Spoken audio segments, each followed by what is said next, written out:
और जो unmarried couples को लेके जो नई पॉलिसी है ओयो की, उसके अकॉर्डिंग अब आप अगर अनमैरिड हैं तो आप अपने फीमेल पार्टनर के साथ या मेल पार्टनर के साथ होटल में यानी ओयो में स्टे नहीं कर सकते हैं। अगर आप ओयो में रूम बुक करा रहे हैं तो वहाँ आपको अपनी मैरिज का सर्टिफिकेट देना होगा। आपको ये प्रूव करना होगा कि जिस कपल्स के साथ यानी जिस पेयर के साथ आप होटल में जा रहे हैं वो आपका लाइफ टाइम पार्टनर है, यानी आपकी उससे शादी हुई है। यानी अब ये जो कपल्स हैं उनके लिए दिक्कत होने वाली है। यूपी में ये अलाउ नहीं है, ये मैं आपको क्लियर बता देता हूँ। और हो सकता है फ्यूचर में ऐसा हो कि पूरे इंडिया में ये अप्लाई हो जाए, और क्या इसका इम्पैक्ट है मैं आपको आगे बताऊंगा। और जो दूसरा जो नंबर का टॉपिक है वो कि जो हमारे गवर्नमेंट के लॉ हैं, जो कानून है, क्या कहता है अनमैरिड कपल को लेके होटल में रुकने का। दोस्तों इसके लिए कोई भी एक अलग से डायरेक्शन नहीं दी गई, लेकिन जो लॉ है वो ये है कि अगर आप 18 साल से ऊपर हैं तो आप होटल में स्टे कर सकते हैं अपनी फीमेल पार्टनर के साथ, यानी कोई भी होटल में स्टे कर सकता है। लेकिन यहाँ एक क्लॉज ये है कि ये पूरी तरह होटल पर डिपेंड करता है।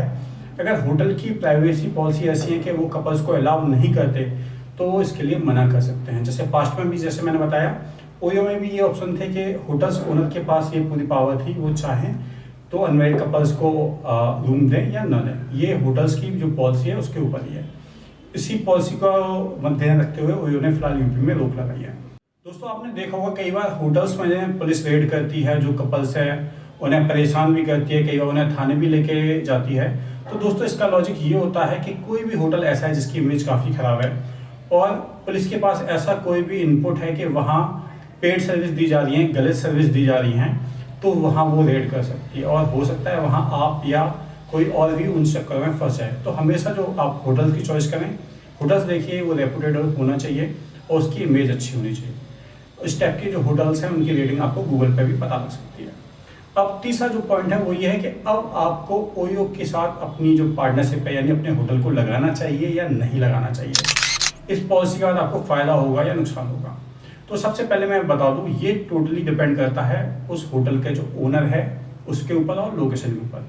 जैसे मैंने पास कुछ महीने में देखा कई सारे ओयो होटल यूपी में बंद हुए हैं क्योंकि वो पूरी तरह डिपेंडेंट थे कपल्स को लेके।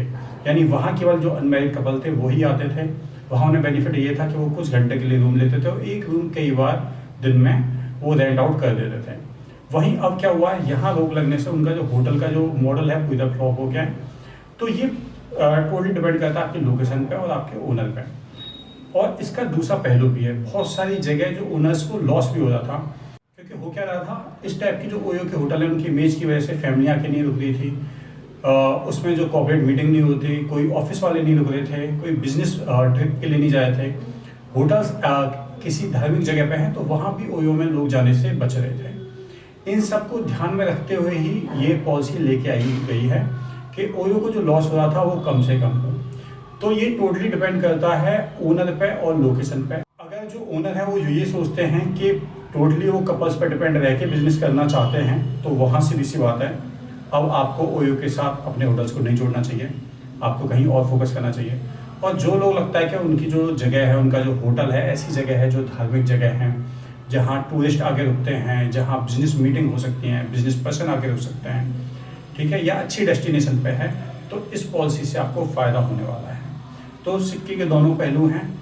अब आपको देखना है आप किस टाइप से करना चाहते हैं। लेकिन कपल्स को लेके फ्यूचर में ओयो में बेनिफिट नहीं होने वाला, क्योंकि जहाँ तक मुझे लगता है ये पॉलिसी धीमे धीमे पूरे इंडिया में आने वाली है, क्योंकि इसका नुकसान ओयो को ही हो रहा था। ओयो की जो इमेज है काफ़ी हद तक खराब हो रही थी।